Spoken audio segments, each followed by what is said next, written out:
Today I want to dive into a very specific part of the ETF world, which is the industrial sector. If you look at flows with industrial sector ETFs, you notice here ITA is on top, right? That's the iShares Aerospace and Defense, 515 million in year to date. Look at the 1 year, 2 billion, 3 year. It's leading all across the board, which is rare. It's a subsector ETF. Normally the broad sectors are on top, and these are. So why is it leading? Because this subsector is up 37% in the past 12 months and 70% in the past 3 years. So it's attracted a lot of investors. The reason I bring this up today is because this ETF owns a lot of gun stocks, and this has been kind of a controversial topic over the past week. We want to drill down and look at one of those gun stocks, AOBC, formerly Smith & Wesson, now American Outdoor. BlackRock, you can see, is the biggest shareholder, largely because of ITA. ITA is 5% of that 11% of BlackRock's ownership. And you look and you see Vanguard in here, Invesco, and you get this idea that, man, a lot of these passive companies own them, and they do. This stock is a small cap, so it's in small cap indexes. It's a growth stock, so it gets into those. That's why they own them. But if you actually go beneath the optics and you look at active versus passive, you'll see that while the stocks that are gun makers have a bigger allocation than they normally do to passive, they have active is a much bigger shareholder. It's just more spread out between a lot of funds because BlackRock and State Street and Vanguard are very consolidated in assets. That's why it appears they're the biggest shareholder, but it's really active. And this brings up a debate. A lot of the passive funds, it's harder for them to really get divorced from a stock, so they try to engage.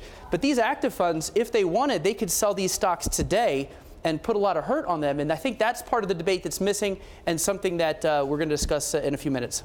All right, let's engage in the topic here now, Eric, and bring in Kathryn Sweeney, head of SPDR Americas institutional sales for State Street Global Advisors. Also with us is Bloomberg ETF reporter Sarah Ponczek, who, full disclosure, is a graduate of the high school where the recent Florida shooting took place.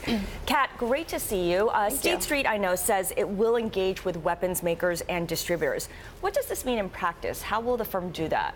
Sure. So, we're an index manager, and as an index manager, we're required to replicate the holdings of those indices, whether it be an S&P index or a Bloomberg index, whichever index our ETFs underlies our ETFs. So we will have to be holders of some of these stocks if the index necessitates.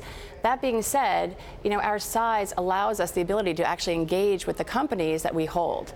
And so, as we announced last week, which you're referencing, we've announced that we're going to engage with these companies to look at their practices. Is there precedent for this? How is this type of engagement different from what you might have done in the past with other kinds of companies? Sure, there is precedence, and there's precedence in us engaging with the corporations we're holding, but also too there's precedence for clients to actually look to screening out some of these companies from their investments. Speaking of that, Sarah, you've covered ESG. We've covered ESG ETFs a lot on here.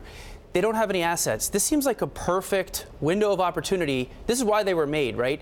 How come they're not out there talking about this more? And all of them are basically gun-free, correct? Right, mostly. So if you look at the numbers since the shooting on February 14th, ESG ETFs have only seen $82 million in inflows. Now, if you compare that to the $22 billion the entire ETF industry has seen, that is an extremely small number. So now you can say, maybe this is a marketing issue. One, ESG funds, a lot of the times, they kind of get a bad reputation for the returns, saying that they don't have the same returns as some of the larger ETFs.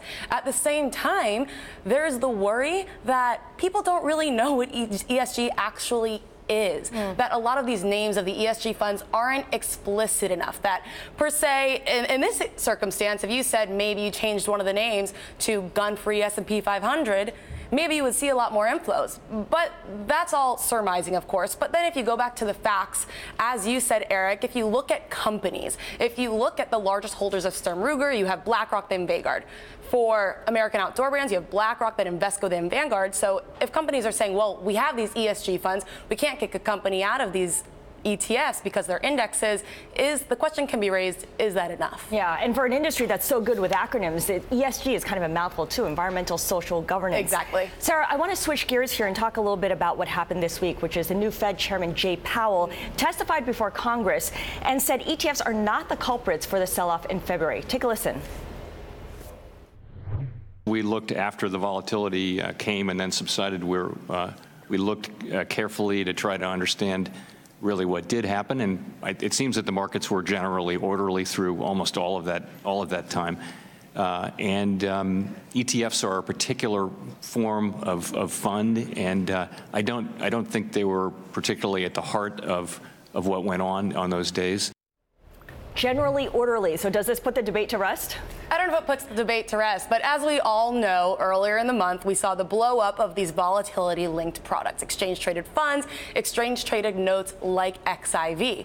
So people started pointing fingers, like Representative Lynch, who asked the question to Powell, saying, is this a broader ETF industry? And now, as we heard, he said that ETFs were orderly. Even SPY traded $61 billion the day after the VIX blow up. And people were saying, is this an issue? As you just heard, he said it's not at the heart of it, but he did say after the fact that the Fed and other government agencies like the SEC are going to be looking into this. So, Kat, let's talk about SPY. Okay, when you saw $32 billion in ETF outflows that crazy week where early February, everybody on Twitter was like, "Oh, see, these investors aren't passive; they're actually trading all the time." But SPY is different. Talk about who is going in and out of this and the institutional part of the ETF world. Sure, of course, and SPY is different.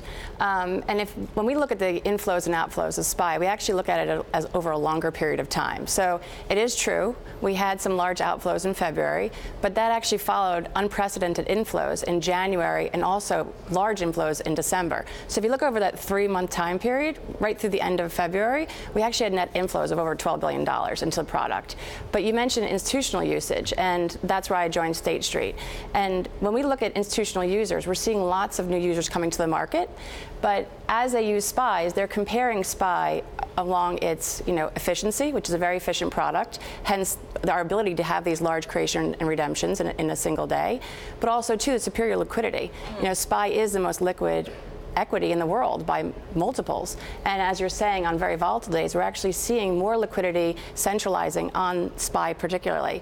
So institutional users will actually look at that efficiency, look at the liquidity, but also compare the total cost of holding of SPY versus other products in the marketplace. Not just ETFs, but also other like products, derivatives, futures, options. And so when market conditions change, they prefer the static cost of holding of SPY versus those other products. So we expect our institutional clients to actually use our product tactically in different times.